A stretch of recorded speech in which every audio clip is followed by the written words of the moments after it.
Paz do Senhor a todos, como é que vocês estão? Tudo bem com vocês? Amém, meus irmãos. Irmãos, o assunto que eu vou tratar hoje é um assunto que, desde que eu entrei no Defesa da Fé, na verdade, eu acho que era um dos principais assuntos que Deus ele colocava no meu coração. E acho que no início desse ano foi algo que Deus especialmente falou no meu coração. Quem acompanhou ali os 40 dias de jejum, teve um devocional em específico, que foi o que eu postei lá na igreja, e quem assistiu viu, que foi exatamente sobre esse assunto que eu abordei, né? E esse assunto, a questão é sobre a unidade do Espírito. A unidade do Espírito. Esse é um assunto extremamente básico, certo? As coisas que eu irei falar aqui hoje são coisas que são tão fundamentais na vida cristã que, se por algum acaso você se encontrar com muita dificuldade de viver alguma dessas coisas, saiba que tem que estar na sua agenda, certo? Tem que estar nos seus compromissos com Jesus Cristo, mudar isso o mais rápido possível, certo? São coisas muito básicas, meus irmãos. Então, o versículo base, ele vai estar em Efésios, no capítulo 4, no versículo 3, certo? Vou usar aqui a versão NVI.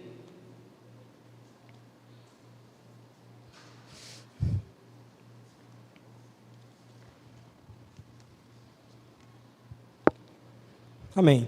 Então, a mídia puder colocar aí, para a gente ler, certo? Então, Efésios 4:3, está escrito assim: façam todo o esforço para conservar a unidade do Espírito pelo vínculo da paz. Então, por favor, eu peço que vocês repitam junto comigo, certo? Façam todo o esforço para conservar a unidade do Espírito por meio do vínculo da paz, certo?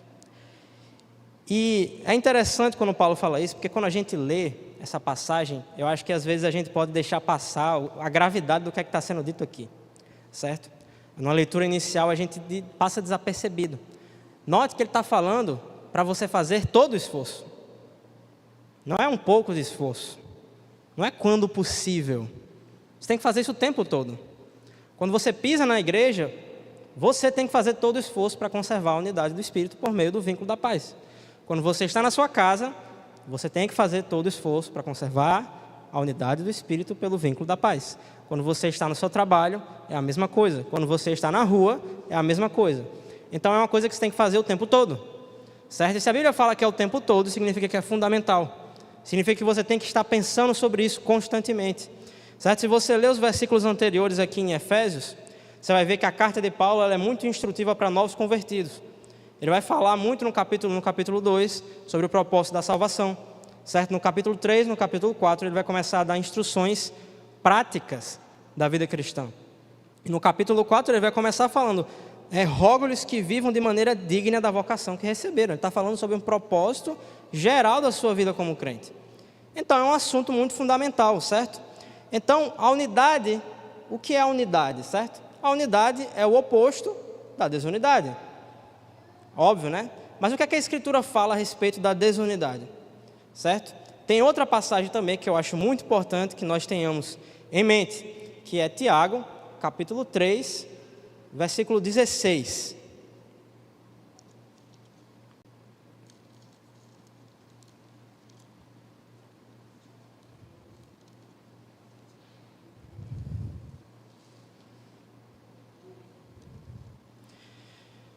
Bom, no capítulo 3, Tiago vai estar falando sobre o problema da língua, certo?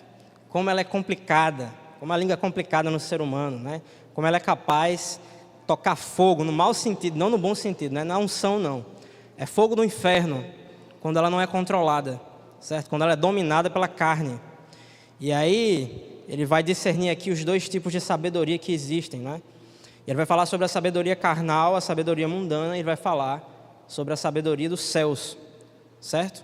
E ele vai falar uma coisa muito interessante aqui. Vamos ler aqui o texto, certo? Vai estar escrito assim: pois aonde há inveja e ambição egoísta, aí há confusão e toda espécie de males. Certo? Outra tradução para a ambição egoísta, certo? É contenda, certo? É uma palavra grega que pode ser traduzida como contenda. Outras traduções vão dizer espírito faccioso, certo? Facções, grupinhos que não se batem, não se falam, né, entre si.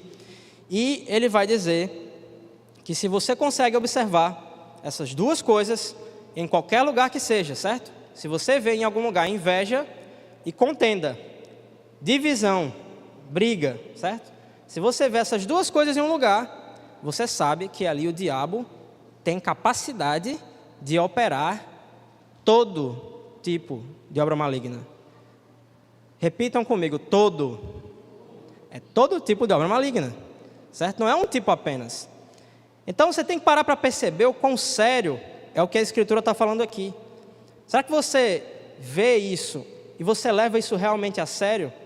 Porque às vezes quando a gente fala sobre ter discernimento espiritual, perceber o mover de Deus, acho que às vezes a gente subestima muito o que está escrito e a gente se torna muito sentimental. Às vezes a pessoa acha que porque ela sentiu alguma coisa no meio do culto, Deus está ali. Mas eu preciso dizer para você que os seus sentimentos, eles são manipuláveis. Caso você não saiba disso, eles são manipuláveis, certo? Um louvor bem executado, ele pode mexer com o teu coração e você achar que você está ali no meio da presença de Deus, mas você não está, certo? Então, quando você lê isso aqui, você tem que entender que o princípio do discernimento do Espírito, ele vem pela fé na palavra, independente do que você está sentindo. Há sim o dom de discernimento de espíritos, existe sim pessoas a quem Deus revela o coração do outro, ou revela em que espírito ele está operando, certo? Mas isso não é a via de regra para o discernimento do Espírito. Dons são distribuídos de acordo com a vontade do Espírito Santo. Mas isso aqui, o discernimento do Espírito que cabe ao crente maduro, certo? Aperfeiçoado, ele é pela palavra. Então, independente do que você está sentindo, meu amigo, se você sabe que no lugar onde você está, tem divisão, tem contenda e tem inveja, então o diabo está ali. E ponto final, certo? Então é pensando nisso que nós precisamos pensar um pouquinho sobre algumas estratégias, algumas coisas que nós precisamos adotar na nossa vida com urgência, certo? Se você quiser ser de fato usado pelo Espírito Santo de Deus. Se você quiser ser de fato alguém que vai ser embaixador de Jesus Cristo. Você precisa ter isso aqui em mente. Você precisa ter isso aqui todos os dias em mente. Você precisa pensar nisso quando você entra na igreja.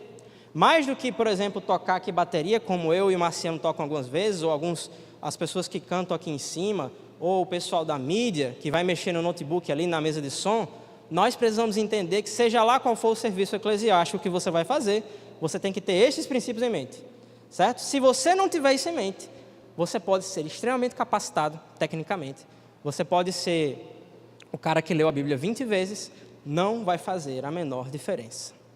Você será usado pelo diabo, se você não colocar isso em prática. A galera não vai falar muito amém hoje, porque a palavra é meio direta, né? É meio direta, é meio duro. Mas não detestem não, pessoal, vai dar certo.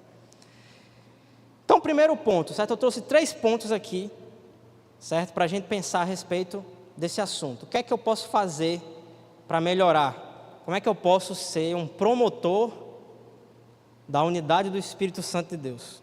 Como é que eu posso ser realmente embaixador de Jesus Cristo? E aí eu queria começar no primeiro ponto, trazendo o seguinte pensamento: aprenda a ser o último.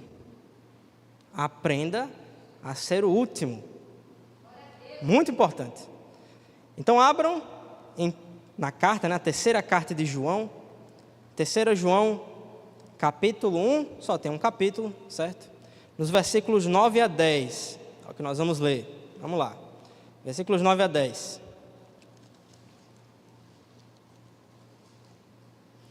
É uma passagem que quem trouxe para mim essa passagem hoje foi a minha esposa, né? Ela nem tá rindo ali. Ela nem sabia o que é que, acho que ela não sabia exatamente quais os pontos que eu iria trazer, mas ela começou a falar sobre isso. E aí eu percebi que estava totalmente de acordo com aquilo que eu iria falar hoje, certo? Então eu trouxe essa passagem para cá, muito interessante. 3 João 1, do 9 ao 10. olha só o que é que vai estar escrito. Escrevi à igreja, mas Diótrefes, que gosta muito de ser o mais importante entre eles, não nos recebe. Portanto, se eu for, chamarei a atenção dele para o que está fazendo com as suas palavras maldosas contra nós. Não satisfeito com isso, ele se recusa a receber os irmãos, impede os que desejam recebê-los e os expulsa da igreja, certo? Então, perceba só esse cara de pau, como diz a expressão popular, certo? Chamado Diótrefes. Olha só o que é que ele fazia. Esse abençoado aqui, ele chegava na igreja e ele tinha coragem de chegar para o resto da igreja e começar a falar mal dos líderes da igreja. Ele falava mal do apóstolo João. Devia falar mal dos demais apóstolos. Certo? A igreja de Jerusalém, provavelmente nessa época aqui, ela mandava, vez ou outra, alguns membros ali que ficavam em Jerusalém com eles, talvez, às vezes os próprios apóstolos, eles iam para ver como é que a igreja estava. E aí esse rapaz aqui, ele vai começar a falar mal dos líderes, começar a disseminar discórdia no meio deles, não quer aceitar a liderança que vai ali, né? E, não satisfeito com isso, ainda expulsa os que estão na igreja que gostariam de receber os irmãos, certo? Então aqui eu chamo a atenção para duas características deste Diótrefes e duas características opostas a ele que estão em Jesus Cristo que nós temos que tomar como base quando você fala sobre ser último, certo? Primeira coisa, Diótrefes, ele tinha arrogância e ele tinha maledicência. Arrogância e maledicência que levam à divisão. Já Cristo, ele é humilde e suas palavras são palavras para edificação que levam à unidade. Certo? Então, vamos falar sobre o primeiro problema. A arrogância e a humildade. Certo? Lá em Mateus, capítulo 23, versículo 12. Abram em Mateus 23, 12.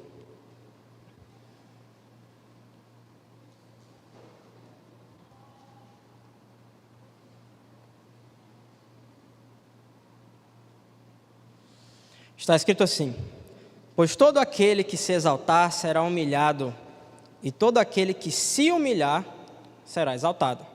Certo? Primeiro princípio. A Bíblia fala que se você quiser realmente ser respeitado, antes de qualquer coisa, por Deus, certo?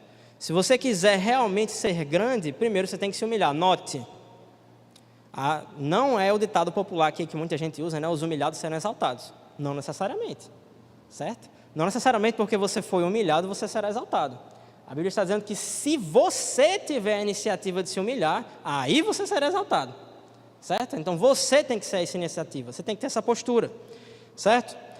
Abram agora em Romanos, capítulo 12, versículo 10. Romanos, capítulo 12, versículo 10.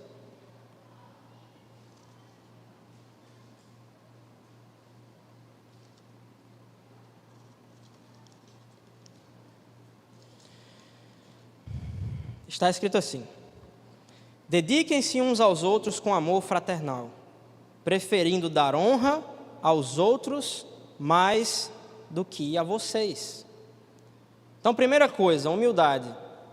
Você tem que buscar se humilhar, certo? Se humilhar não é se depreciar, certo? Se humilhar é você entender a tua posição de que você não é o centro e Deus é o centro. Então você passa a pensar menos em você e mais em Deus. Você está mais interessado nas coisas de Deus do que nas suas coisas.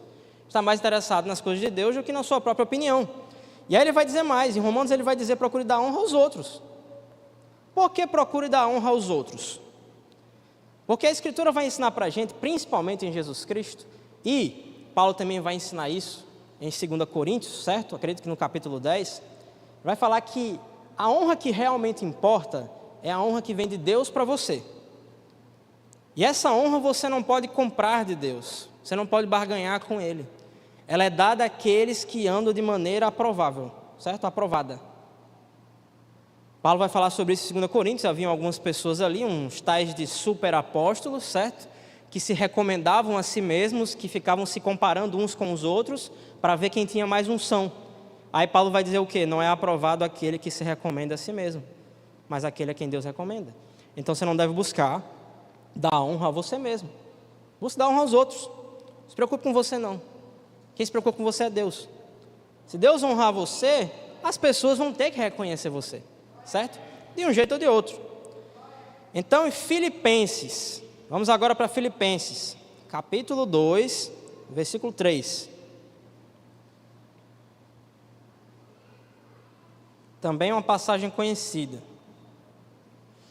Filipenses, capítulo 2, versículo 3. Está escrito assim: nada façam por ambição egoísta ou por vaidade, mas humildemente considerem os outros superiores a vocês mesmos. Também muito conhecida essa passagem. Você é capaz de considerar os outros superiores a você mesmo? Isso aqui, quando a pessoa é realmente superior a você, e isso é reconhecível, não é difícil. Você teria que ser muito cara de pau, como esse Diótrefes aqui em 3 João, para querer se achar para cima de alguém que claramente está num nível diferente do seu. Beleza, mas você é capaz de considerar os outros superiores a você quando a pessoa não tem nada que você reconhece como bom? Você consegue fazer isso?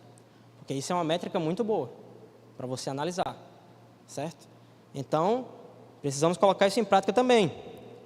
E aí, sobre essas 3 passagens e a humildade aqui que nós falamos, eu trouxe 2 pontos para a gente refletir sobre, quando a gente quiser falar sobre essa humildade, certo? Sobre arrogância. Primeiro ponto, para você pensar. Reflita sobre isso diariamente. Pense se você está pronto para passar por isso. Vou falar 2 coisas aqui. A primeira coisa, você ficaria tranquilo se algo que você propôs, se algo que você fez, certo? E trouxe um bom resultado, ou fez uma coisa boa, ficasse como crédito de outra pessoa? Você conseguiria ficar tranquilo nessa situação? Ou não? Segundo, você seria capaz de elogiar e defender uma visão diferente da sua, em nome da unidade no lugar onde você está? Por exemplo, aqui na igreja. Nem todo mundo aqui na igreja vai pensar exatamente do mesmo jeito em absolutamente tudo. Isso não vai acontecer, certo? Muito difícil um negócio desse acontecer. Mas a verdade é, a Bíblia vai dizer para você que no lugar onde você está aqui na igreja, no caso, a unidade ela é mais importante do que o seu jeito específico de entender escatologia, por exemplo. A unidade é mais importante do que o jeito que o pastor tem de fazer as coisas que talvez você não concorde. Eu não estou falando sobre pecado. Estou falando sobre coisas que são passíveis de interpretações diferentes. E aí, você consegue? Então vamos lá. Segundo ponto aqui, certo, de ser o último. Palavra de edificação versus maledicência. Então, Mateus, capítulo 11, versículo 4. Abram em Mateus, capítulo 11, versículo 4.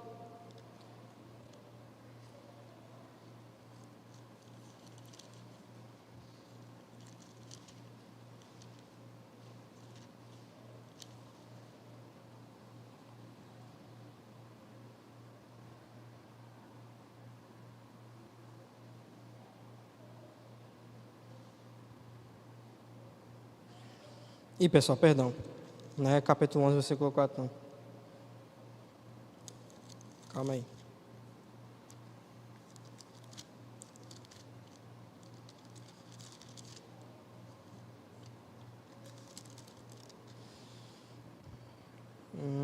Está certo, na verdade está certo. Eu errei, tá bom? Então é lá mesmo, Mateus 11, 4. Está escrito assim: Jesus respondeu: voltem e anunciem a João o que vocês estão ouvindo e vendo. Os cegos veem, os aleijados andam, os leprosos são purificados, os surdos ouvem, os mortos são ressuscitados e as boas novas são pregadas aos pobres. E feliz é aquele que não se escandaliza por minha causa. E enquanto saíam os discípulos de João Batista, Jesus começou a falar à multidão a respeito de João. O que vocês foram ver no deserto? Foi um caniço agitado pelo vento? Ou o que vocês foram ver? Um homem vestido de roupas finas? Ora, os que usam roupas finas estão nos palácios reais. Afinal, o que foram ver? Um profeta? Sim, eu lhes digo, e mais que profeta. Este é aquele a respeito de quem está escrito: enviarei o meu mensageiro à tua frente, e ele preparará o teu caminho diante de ti. Digo-lhes a verdade, entre os nascidos de mulher não surgiu ninguém maior do que João Batista. Eu vou parar por aqui, certo? Eu vou parar por aqui, não vou entrar no todavia no reino dos céus, certo? Porque qual é o ponto que a gente quer tratar aqui? O modo como Jesus ele lida com repreensão e elogio. A gente está falando aqui sobre palavra de edificação versus maledicência. O que é a maledicência? A maledicência é você usar a tua palavra de um jeito indevido, que não traz edificação. Porque o que vai estar escrito a respeito das palavras que o cristão ele tem que ter, eu não coloquei o versículo aqui exatamente, mas vocês devem conhecer, é o quê? Que as suas palavras sejam temperadas com sal. Que elas sempre devem trazer edificação, devem trazer graça a quem ouve. Então, se você usa as palavras para um propósito diferente desse, então você vai incorrer em maledicência. Certo? E aí, veja só, Jesus, quando João Batista começou a duvidar, ele começou a ser incrédulo. Ele estava vendo ali o que estava acontecendo, mas começou a surgir uma dúvida. E aí ele pergunta a Jesus: é você mesmo? Né? João Batista deu problema, né? Começou a duvidar. O que foi que Jesus fez? Em vez de Jesus chegar para a multidão e humilhar João Batista, certo? E descer o chicote em João Batista, o que foi que ele fez? Ele chegou em particular para os discípulos dele e disse: feliz é aquele que não encontra em mim causa de tropeço. Vão lá e fala isso para ele. Só que quando chega para a multidão, o que é que ele vai fazer? Ele vai elogiar João Batista. Ele vai dizer: é mais do que um profeta. Dentre os nascidos de mulher não tem ninguém maior do que ele. Aí você aprende um princípio muito importante sobre o uso das suas palavras. Quando é para você repreender uma pessoa, você tem que aprender que você tem que fazer isso em particular. Controla a sua língua. Aprende a fazer em particular. Deus não disse para você sair por aí dando chicotada em todo mundo em público. É fácil você citar Jesus Cristo dando chicotada nos fariseus, mas você sabe quem eram os fariseus? Os fariseus eram pessoas duras de coração, hipócritas, que tinham acesso ao conhecimento do reino de Deus. Jesus vai dizer: vocês fecham as portas dos céus diante dos homens, certo? Então os fariseus eram um tipo de pessoa que, por ser dura de coração e hipócrita, e publicamente quererem frustrar o ministério de Jesus Cristo agiu com eles conforme o procedimento deles. Então o que comeu foi o chicote nas costas. Mas quando Jesus Cristo vai tratar com pessoas mais simples, por exemplo, a mulher do poço samaritana, você vai ver que praticamente ele vai dizer: eu sou Cristo. Ele vai dizer: se eu sou Cristo, crê em mim. Vai ser totalmente diferente o procedimento. Por quê? Porque aquela pessoa tinha um coração que, em relação aos fariseus, era um coração puro. E aí a Escritura vai dizer o quê? Bem-aventurados os puros de coração, pois verão a Deus.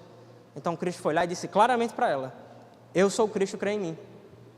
É assim que funciona, certo? Mas você tem que entender que você tem que exercitar as suas palavras a serem, via de regra, em mansidão. Via de regra, você tem que preferir dar honra do que falar mal. Via de regra, principalmente em público, é o elogio e não simplesmente colocar para baixo. Não é assim que funciona, certo? Lembre-se, por exemplo, da doutrina bíblica da excomunhão. Quem conhece a doutrina bíblica da excomunhão sabe. Há 3 estágios para você chegar na excomunhão. Primeiro estágio: a pessoa está em pecado, ela não se arrependeu, está deliberadamente na prática do pecado. O que é que você faz? A Bíblia vai dizer: chama em particular. Se você convencer ele, então você ganhou seu irmão. Não convenceu? Continuou na prática do pecado? Chame na presença de 2 ou 3 testemunhas. Não se convenceu? Continua na prática do pecado? Chame diante da congregação. E não é diante de um culto público. Não é diante de um culto público. Naquela época, só um contexto, certo? Naquela época da igreja, os cultos deles eram em secreto. Não tinha um prédio público aqui como a gente tem agora, certo? Com uma live acontecendo, gravando tudo e mandando para a internet para todo mundo ver. Era bem diferente do que é agora. Então, sim, haviam reuniões específicas da igreja para lidar com esses assuntos. Então, se chegar nesse nível, chame diante da congregação. E aí, se ele não se convencer, trate-o como ímpio. É o que está escrito. Certo? Então, via de regra, você vai ser o quê? Suas palavras serão o quê? De mansidão, certo? Para edificar, preferindo elogiar do que simplesmente criticar. Certo? Tudo isso vai se basear no fato de que mesmo que alguém tenha lhe insultado, certo? Falando de pessoas que erraram contra você, por exemplo, certo? Esse procedimento ele vai se basear no fato que mesmo que alguém tenha lhe insultado, né, esteja dando problemas, ou seja, incrédulo, seu objetivo não muda, certo? O seu objetivo é o quê? Qual é o objetivo de todo cristão quando ele lida com outra pessoa? É você dar chicotada? Não. Até Deus, quando ele faz com que uma pessoa caia, e aqui eu estou citando o exemplo do povo judeu, certo? O povo judeu que foi endurecido por Deus. Está lá em Isaías 6, Jesus falou sobre isso, Paulo falou sobre isso em Romanos 9. Quando o povo judeu ele foi endurecido porque foi duro para com Deus, Paulo vai dizer em Romanos 11, por acaso eles caíram para que ficassem caídos? Não. O povo judeu que sofreu por causa que rejeitou Jesus Cristo, eles não rejeitaram Jesus Cristo sofrendo daquele jeito para que ficassem sofrendo para sempre. O objetivo de Deus não era esse. E o teu objetivo para com o seu próximo também não é. Então o seu objetivo, via de regra, é qual? A salvação. E Paulo vai falar sobre isso lá em 1 Coríntios, capítulo 10. Ele vai dizer lá no final do capítulo 10, o último versículo. Ele vai dizer, eu procuro de todas as formas agradar a todos, ao máximo possível para que sejam salvos. Né? Tem gente que gosta de falar, quando quer dar uma chicotada no irmão, né? Aí ele vai lá e cita, eu não lembro agora a passagem, mas ele vai dizer, acaso agora busca, está em Gálatas, né? Acaso busco eu agradar a homens ou a Deus? Né? E aí ele gosta de usar essa passagem para ser grosso, né? Para dar a mãozada no irmão. Pois é, mas o mesmo Paulo que falou aquilo ali em Gálatas também falou isso aí em 1 Coríntios 10.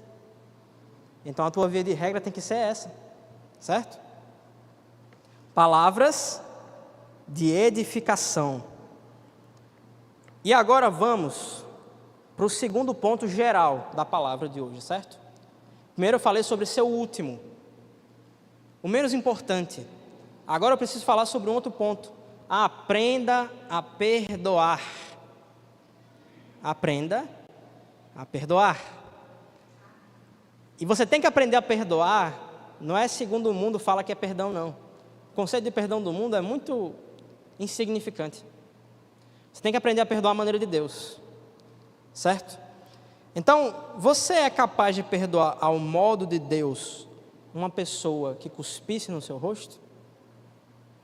Você é capaz de perdoar ao modo de Deus uma pessoa que te desrespeitasse na frente dos outros? Você é o tipo que fala, eu não levo desaforo para casa? É? Então, o perdão de Deus, meus irmãos, ele é bem diferente do que o homem normalmente tem em mente. O perdão de Deus ele é diferente por quê? Porque ele mantém a comunhão. Lembre-se disso. O perdão de Deus mantém a comunhão. Normalmente, quando você vai falar sobre perdão no mundo, o que as pessoas vão costumar dizer para você é o quê? Eu perdoei, mas também não tenho que mais ficar perto. Eu perdoei, mas não tenho mais que falar com essa pessoa também, né? Eu também tenho que pensar em mim, né? Tenho que pensar na minha saúde mental. Tenho que ter amor próprio. Eu digo, cuidado com essa conversa. Sabe por quê? Porque se o Espírito Santo de Deus, ele perdoasse você dessa forma, você não seria salvo. O Espírito Santo de Deus que está em você, ele não te perdoa uma vez, ele não te perdoa duas, não te perdoa 5, 10. Ele deve te perdoar umas 70 vezes 7 por dia. Tem coisa que o Espírito Santo perdoa em você que você nem tem noção do que você errou. Porque a Escritura vai falar que existem pecados que são conscientes, mas há pecados que são inconscientes. Está lá em Salmos, vai falar sobre isso. Me ajuda em relação aos pecados que eu desconheço, certo? Então, meus irmãos, tem que aprender a perdoar, certo? E qual é a chave para você perdoar dessa forma? Porque muita gente, quando fala sobre isso, tem que perdoar, e perdoar é manter a comunhão. Muita gente pode olhar para isso e pensar assim: você quer mais é que eu seja trouxa, você quer que eu seja besta. Tem gente que fala, eu já vi muitas pessoas falarem, cara, algumas sabem, estão falando no contexto certo. Outras, no entanto, saem completamente do contexto bíblico e falam assim, né? Você tem que ser manso, você tem que ser uma pessoa que perdoa, mas também não tem que ser besta, né? Então, qual é a chave para alguém ser capaz de perdoar 70 vezes 7 o seu próximo em um dia? Vamos botar no único dia? A pessoa falhar com você 70 vezes 7? Porque está escrito que as misericórdias de Deus se renovam todas as manhãs. Então, eu costumo usar essas duas passagens para dizer o seguinte: é 70 vezes 7 por dia, meu amigo. É 70 vezes 7 por dia. Qual é a chave para alguém conseguir perdoar tanto outra pessoa? Sem estar preocupado com ego, sem estar preocupado com reputação ou com honra. Tem uma passagem que eu gosto muito a respeito disso, que está em Lucas capítulo 7. Abram aí. Lucas capítulo 7, versículo 36. Vamos ver o que é que está escrito lá em Lucas 7, 36. A gente vai ler alguns bons versículos, certo?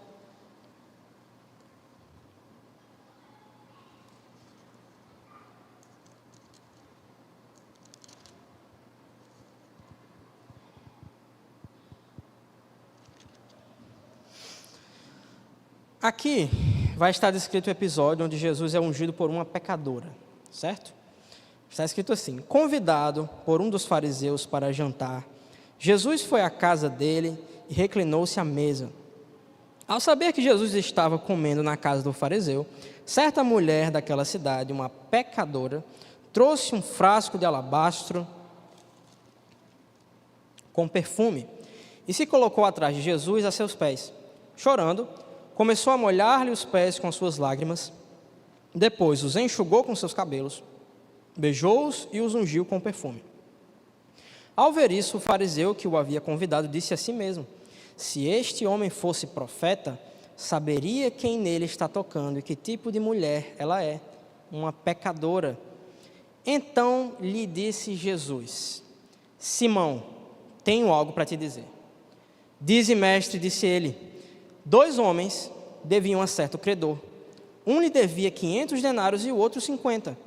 Nenhum dos dois tinha com que lhe pagar, por isso perdoou a dívida a ambos. Qual deles o amará mais? Simão respondeu: suponho que aquele a quem foi perdoada a dívida maior. Você julgou bem, disse Jesus. Em seguida virou-se para a mulher e disse a Simão: vê esta mulher? Entrei em sua casa, mas você não me deu água para lavar os pés. Ela, porém, molhou os meus pés com as suas lágrimas e os enxugou com os seus cabelos. Você não me saudou com um beijo, mas esta mulher, desde que entrei aqui, não parou de beijar os meus pés. Você não ungiu a minha cabeça com óleo, mas ela derramou perfume nos meus pés. Portanto, eu lhes digo, os muitos pecados dela lhe foram perdoados, pois ela muito amou. Mas aquele a quem pouco foi perdoado, pouco ama. Essa passagem é extremamente importante. Nela está a chave doutrinária para você conseguir mostrar para a pessoa o que é necessário para que ela perdoe 70 vezes 7 em um único dia. Você só será capaz de perdoar pessoas verdadeiramente quando você entender o quanto você precisa de perdão todos os dias. Grave isso muito bem na sua cabeça, certo? Porque muitos de nós somos resistentes a querer perdoar o outro e achamos que a ofensa dele é grande demais para ser perdoada. Cuidado, porque isso aí é um problema de concepção quanto ao pecado que você tem. Porque quando a gente fala aqui sobre nascer de novo, certo? A pastora Camila é clara, eu também sou muito claro quanto a isso. Você foi perdoado de suas transgressões. Na prática, isso quer dizer o quê? O Espírito Santo, ele vem no seu espírito e ele lava você. Gálatas vai dizer que você foi batizado em Cristo e de Cristo você foi revestido. Isso aconteceu no seu espírito, na sua alma, na sua mente, no seu intelecto, certo? O seu psique. Você tem de passar por um processo que em Romanos 12, 2 vai estar escrito como renovação da mente. Enquanto você não renovar a sua mente constantemente em todas as áreas da sua vida, você permanece errando. Você continua errando. E é por essa razão que nós vamos dizer que você é salvo, sim, você é santo, sim, mas você ainda tropeça. Você ainda comete pecado. Então você precisa de misericórdia. Então quando Jesus vai dizer o seguinte: se vocês não perdoarem, não serão perdoados. É uma questão de vida ou morte, meu amigo. Se você não aprender a perdoar as pessoas, independente do que elas fizeram contra você, e aí tem totalmente a ver com a unidade do Espírito e a paz. Porque é na igreja que muitas vezes o diabo vai fazer o quê? Vai criar contendas. E ele vai criar irmãos que ficam com raiva de outros. E ele vai criar desaforos. E ele vai criar todo tipo de problema e vão fazer as pessoas ficarem cheias de mágoas uns contra os outros. E aí não quer perdoar. E aí se você não perdoar, você vai ser destruído. Você será destruído se você não perdoar. Se alguém não disse isso para você até hoje, eu vou dizer para você: se você não perdoar, você será aniquilado. O diabo vai mirar na sua jugular e ele vai acabar com a sua raça. E não vai ter oração que te livre. Não vai. Porque a sua fé não é maior que a graça de Deus. Se a graça de Deus estabelece que você tem que perdoar para ser perdoado, então você tem que perdoar para ser perdoado. E não adianta você orar. Tem que decidir perdoar. Amém? Então vamos lá. Próximo ponto, terceiro ponto, certo? Para finalizar. Aprenda a ouvir ao modo do Espírito. Aprenda a usar os seus ouvidos da maneira correta. Por que eu estou falando isso aqui? Vamos lá, Eclesiastes, capítulo 7. Algumas pessoas aqui conhecem essa passagem porque eu já falei sobre ela algumas vezes, pessoalmente para algumas pessoas, certo? Em aconselhamentos. Eclesiastes, capítulo 7, versículo 21. Vamos lá, olha o que é que Salomão vai dizer. Eclesiastes, capítulo 7, versículo 21. Não leve a sério todas as palavras que o povo diz. Caso contrário, poderá ouvir o seu próprio servo amaldiçoando você. Mas não acabou por aqui. Pois no seu coração você sabe que muitas vezes também amaldiçoou os outros.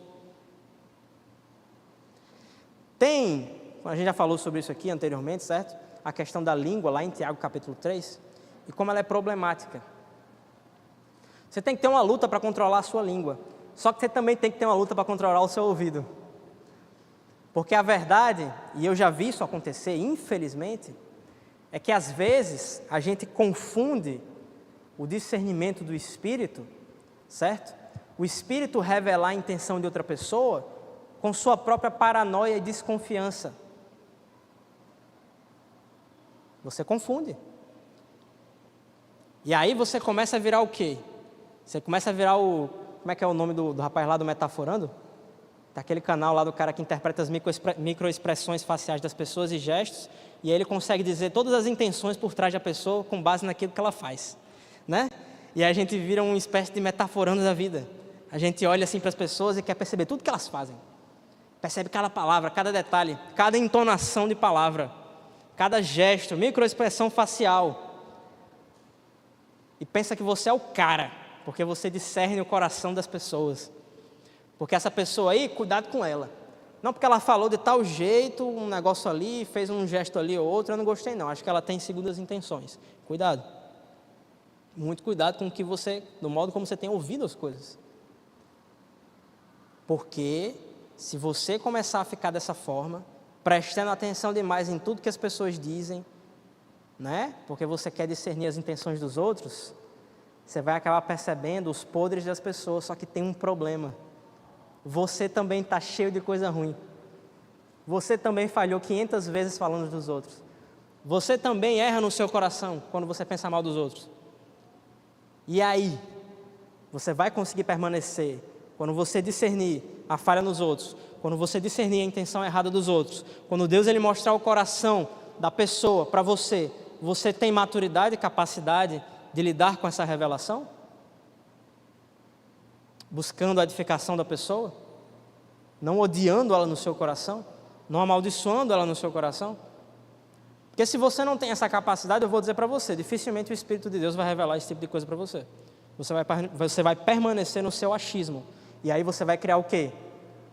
Você vai criar achismo. Problema gigantesco na igreja, achismo. A gente acha demais. Acha que tal pessoa pensa tal coisa de mim. Acha que tal pessoa tinha intenção X. Mas não é capaz de chamar a pessoa uma vez para ter uma conversa séria, se abrir com a pessoa e querer saber o que está acontecendo de verdade. Aí ele acha um monte de coisa, ele acha demais. Já criou, né? Minha esposa ali vai saber desse termo, Dudinha também, já criou uma fanfic na cabeça. Já criou uma história inteira na cabeça do porquê que aquilo ali aconteceu, do porquê que a pessoa disse tal coisa, que está ouvindo errado. Aprende a ouvir certo. O que é que a Escritura vai dizer para a gente?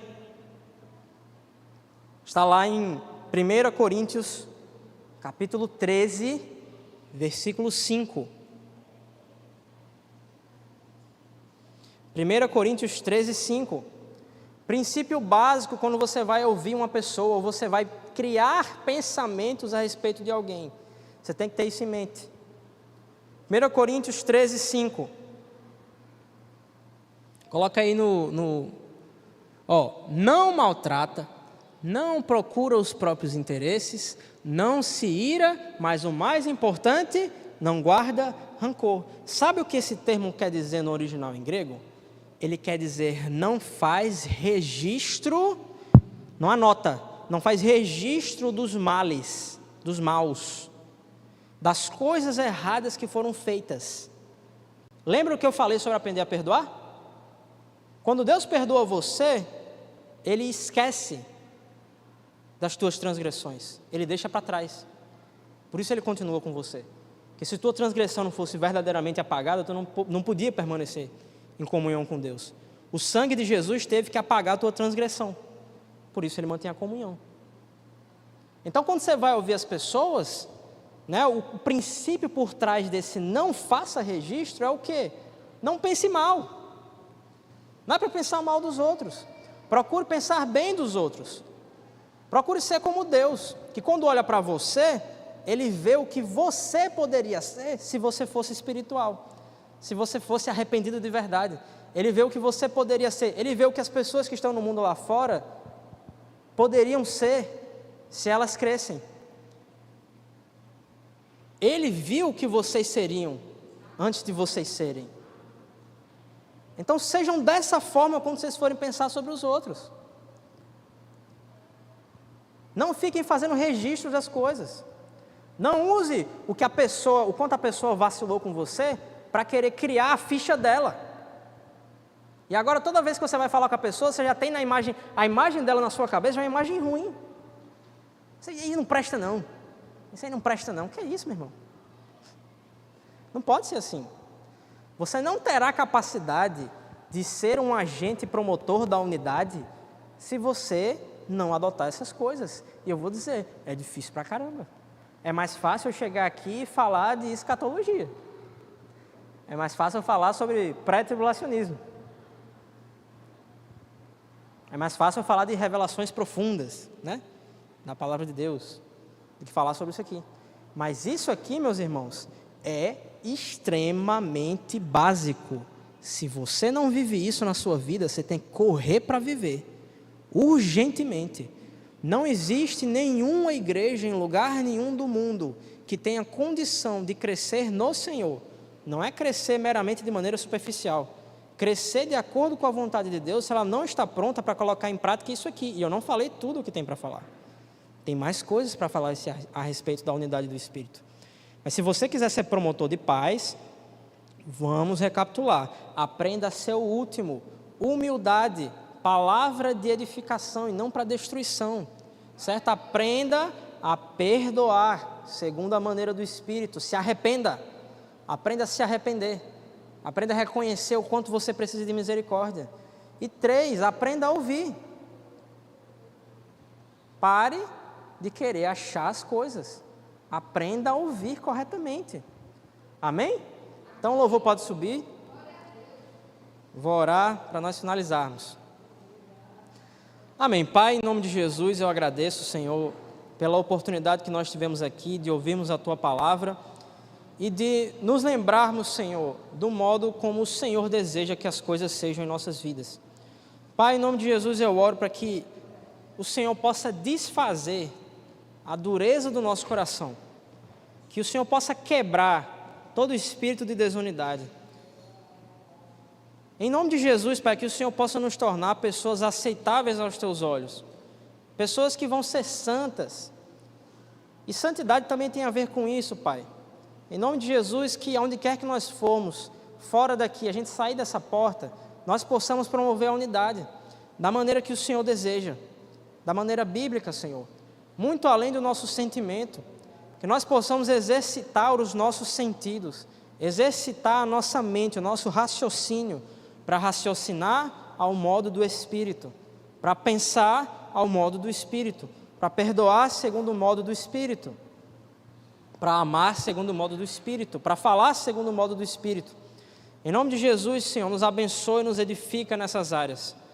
Nos faz lembrar de tudo aquilo que está escrito, Senhor, para que nós sejamos edificados. Em nome de Jesus é assim que eu oro e agradeço. Amém.